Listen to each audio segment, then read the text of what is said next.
Setelah pajak dipermalukan oleh anggota keluarga dan diserbu netizen dengan banyak komen gak mau bayar pajak lagi, seharusnya hal ini adalah kunci pelayanan masyarakat akan pajak dan pengelolaan uang negara agar lebih produktif. Menjadi moment of greatness perubahan di perpajakan Indonesia. Bukan hanya transparan, tapi lebih produktif, tidak konsumtif, dan tepat sasaran. Yaitu membuat kesejahteraan rakyat dan membuat negara menjadi negara yang berdaulat. Rasanya ingin terus mengingatkan masyarakat akan masalah ketatanegaraan dan perilaku pejabat dengan adanya budaya mundur, budaya malu dari pejabat yang bersangkutan yang memang main atau anak buahnya bermain. Artinya menterinya, pejabat tertingginya ya tidak mampu mengelola.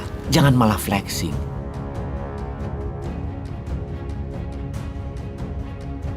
Misalnya ada tuh menteri cuci mobil plat merah milik kantor demi pencitraan. Ya jangan gitu atuh. Masa digedein pencitraannya lalu masalah kelihatan bodoh urusan belakangan. Ya jangan begitu juga pencitraan kementerian kerjanya lah. Menteri kerja itu model begini misalnya. Ada anak buah yang gak bisa kerja ya dipecat. Ada anak buah korupsi selain dipecat ya dihukum mati. Diambil semua hartanya. Dan semua orang di kartu keluarga koruptor tersebut tidak boleh jadi pegawai negeri. Tidak boleh pakai sarana negara. Sekolah negeri, rumah sakit daerah, rumah sakit pusat dan lain sebagainya. Pokoknya sarana negara selama 10 tahun setelah terbukti bersalah di persidangan di mana korupsi di atas 50 miliar dihukum mati. Lalu dia menterinya mundur dari jabatannya. Misalnya begitu. Tepat anggaran untuk masalah yang produktif itu penting. Dalam penyusunan anggaran belanja negara, banyak sekali porsi saat ini yang tidak produktif. Misalnya, bayar bunga pinjaman yang mencapai 400 triliun setahun. Coba bayangkan, bayar bunga pinjaman aja Indonesia pakai pinjaman bayarnya. Hutang saat ini 7.800 triliun. Kalau bunganya 5% setahun, itu hampir 400 triliun. Coba bayangkan, pokoknya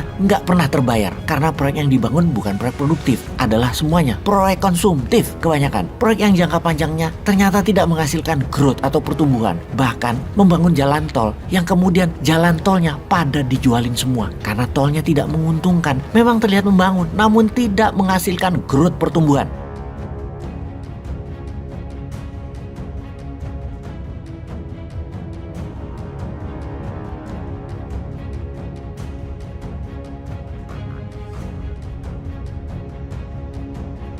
Ini fakta. Buktinya apa lagi? Hanya 24% pertumbuhan ekonominya dalam 9 tahun kelolaan APBN-nya saat ini. Hanya 2,6% setahun tumbuhnya. Itu nggak pakai pejabat. Autopilot ekonomi rakyat ya tumbuhnya segitu. Lalu pemerintah selama ini ngerjain apa dalam hal ekonomi? Ngerjain rakyat. Dengan memenuhi media berflexing-flexing karya yang nggak produktif itu. Buat apa sih? Kalau kita membangun berdasarkan pertumbuhan, maka pasti Indonesia sekarang tidak impor garam, tidak impor BBM, tidak impor beras, tidak impor pupuk, tidak impor vaksin, tidak impor senjata perang, tidak impor hutang. Namun semua sudah menjadi swadaya. Pangan surplus, pupuk surplus, produksi ekspor, manufaktur naik 3 kali lipat di luar hasil alam. Pendapatan Indonesia selama ini masih mengandalkan hasil alam. Kelapa sawit, batu bara, nikel yang semuanya ada batas usia, ada batas stoknya. Yang ketika dijual harus menghasilkan kemakmuran buat rakyat sesungguhnya. Ini nikel ya, tinggal 20 tahun lagi habis. Yang kaya itu oligar dan Tiongkok. Negara hanya dapat 10%-an doang. Udah itu habis, kan keterlaluan.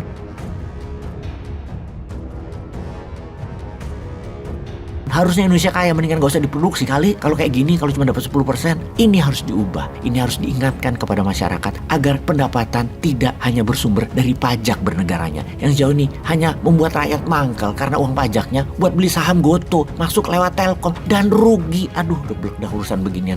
Menterinya kemudian flexing-flexing. Belum lagi karena kementeriannya gak punya uang, atau gak mana megang uangnya, ya gak tahu juga. Itu ngerjain vendor-vendor proyek, ngerjain subkontraktor swasta yang harusnya untuk kerja. Mereka itu sampai meminjam sana sini pakai pinjaman pribadi.